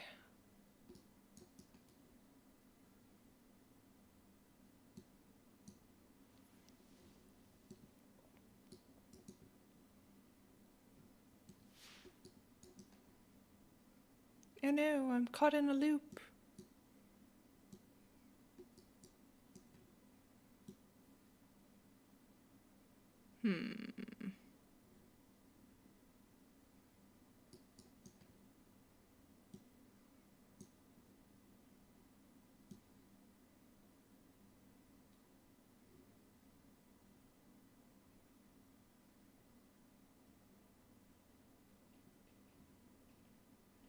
I don't know how to get to where I need to go.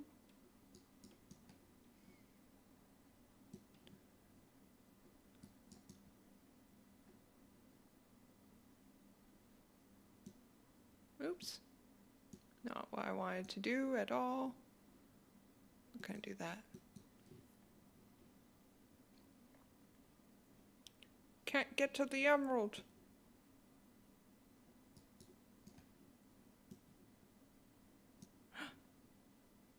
Hi, Mark Song.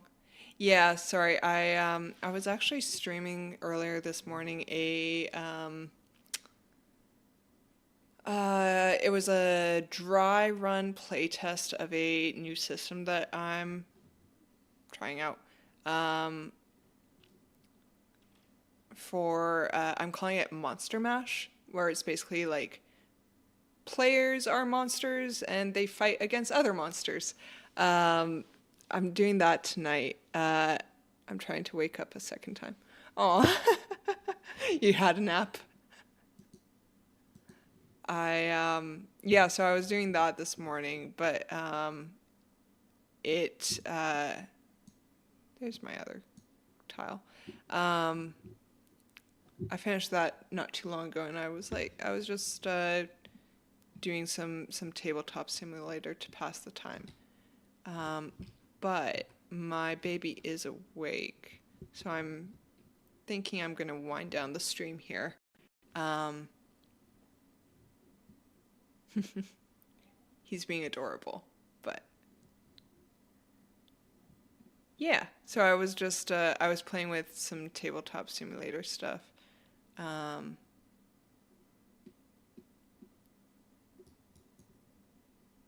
all right.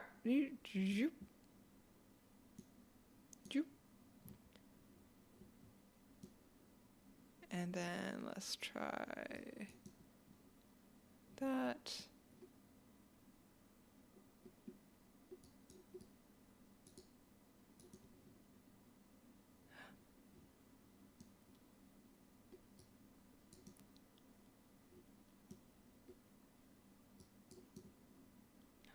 Do do do do do do do do. I got the emerald. Hooray!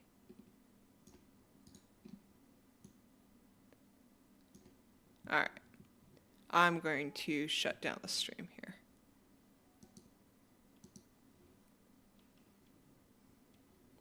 But yeah, if you want to grab Tabletop Simulator, Malcolm, it's it's a really great thing, especially if you like board games. It allows you to play board games with other people, so it's really good. And on the Steam DLC or Steam Workshop, you can pick up like different games. Um, I've got now, and it's already downloaded. Nice. I will definitely have to hit you up then to play some Tabletop Simulator with me. Uh, yeah, I woke up just before noon and meditated, but I was so tired and I was like, I need more sleep. That's fair. I um I wanted to I wanted to I'm so glad I slept in today. Um my baby, he's actually slept ridiculously good. He slept like 11 hours straight or something like that. Um, I did my best to sleep in, but around I want to say like 5:30 this morning, I woke up because my back was in pain, and I I did try to get back to sleep, but I laid in bed for like 2 hours, 2.5 hours, and I was like, this is not happening. I guess my back's in too much pain. Um, I've got it now and already downloaded. Also, the last D&D game was hilarious. Yeah, we had a lot of fun. I'm actually quite looking forward to next week to see what transpires, how much further we get into the story there. Um, I will try it out soon. Hell yeah. Yeah, no, and uh, like I said, like take a peek at that workshop. It has taken me a while to like test out different games to see like which ones are, because some of them are like modded, so that like they've got like automated stuff set up for them, and some of them are just like, here's the pieces of the board, set it up how you want to, and if you want anything to happen, you have to move them. Um, I will say, once you get into the modded ones, it's really hard to return to the non-modded ones. 11 hours for a baby. Yeah, no, it was funny because this weekend he was up like every 40 minutes, I want to say. Like stayed up until like 1 a.m. and then every 40 minutes on the hour, like awake, crying, fed back to sleep. Awake, crying, fed back to sleep. And we were in the city, so my husband was in the room with me, with my baby, with our baby. Um, so he was also kept up because of the baby. Um, and it's not like I could go anywhere with the baby because we weren't at home.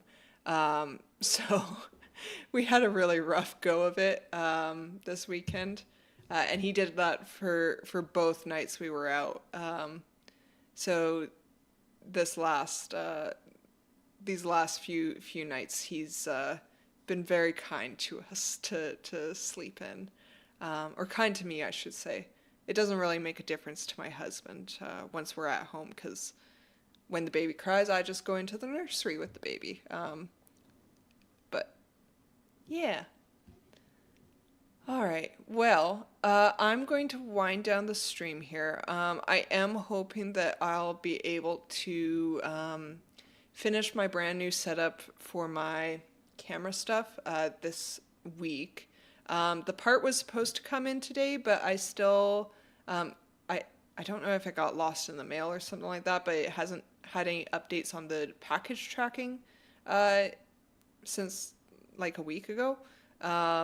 So I don't know if it's lost in the mail or what's happened with it, but I'm hoping that this week the last piece I need for my setup comes in, and then I can stop using my phone camera, which is not a great setup. It's wobbly and poor resolution, and it's blurry because I've got old phone and an old camera, and I can finally get into like properly streaming stuff once again.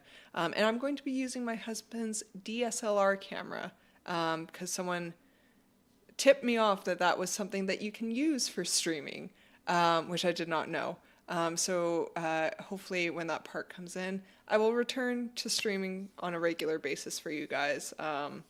But until then, I am like, I'm kind of managing with this phone set, but it's really, really finicky, and it falls over sometimes, and like it'll time out sometimes, and it drains my phone battery really quickly. Like I'm already at 48% on my phone battery, which is I started out at like 90% when the stream started, so it's quite a drain on my phone.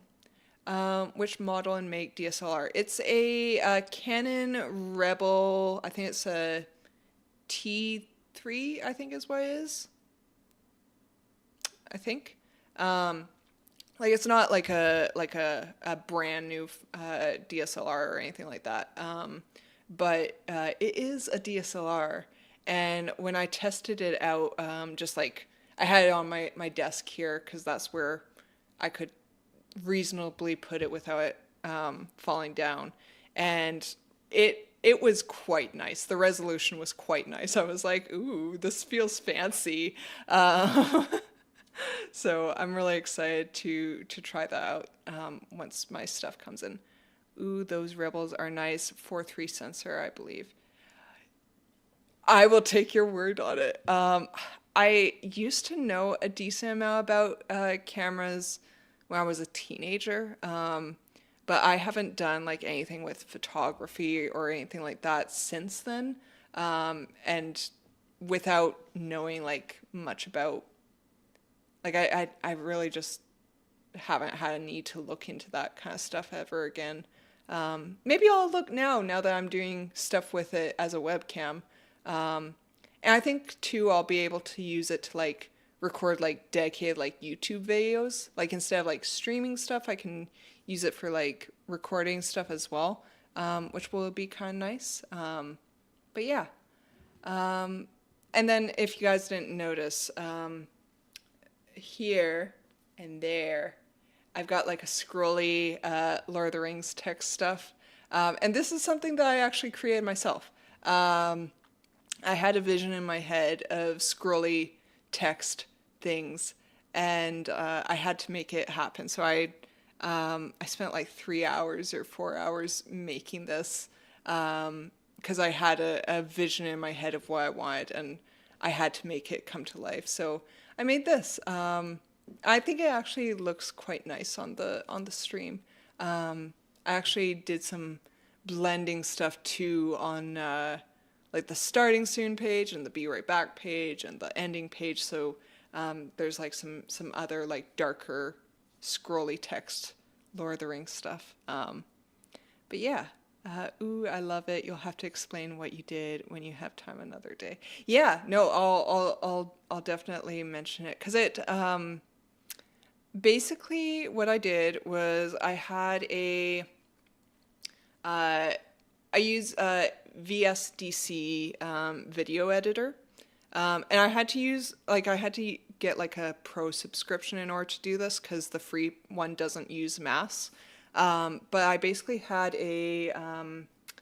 like a rolling fire video kind of background, like a burning kind of background. And that was the background. And then I put text over top of it as a mask. And it was in like a Lord of the Rings kind of script thing. And I made it quite long, and then I put a scroll on it. And then I had to match up like where it ended with where it began. So I basically did like the same Lord of the Rings words like doubled, so that when it got to the end of the loop, it matched up with the beginning of where it started with the other word. I don't know if that makes sense. It makes sense in my head. But yeah, so I did it like that, so it rolled at the same time. And then I did basically 2 iterations of it where I had one where the scrolling text was faster, but the burning background was slower. And then I did it where the scrolling text was slower, but the burning background was faster, which I don't know if that makes sense. But the idea is that like when you compare them side to side, the burning should kind of match up with one another for like timing wise. By the way, you can get DaVinci Resolve for free. They also have a paid with more plugins, but the free version has a lot of stuff. I've actually looked at DaVinci Resolve. I did kind of want to try DaVinci Resolve, but I just haven't downloaded it yet. And I used the VSDC video editor for something else prior to that, so I was like, oh, I might as well use this. I've used like Adobe After Effects before, and that one wasn't too bad. But I have heard some people mention DaVinci Resolve to me, and that is, I think, the next one in my list of stuff to try. But yeah, all right. I better go take care of this adorable little boy. But I hope everyone has a lovely rest of their day, and we will see you all later.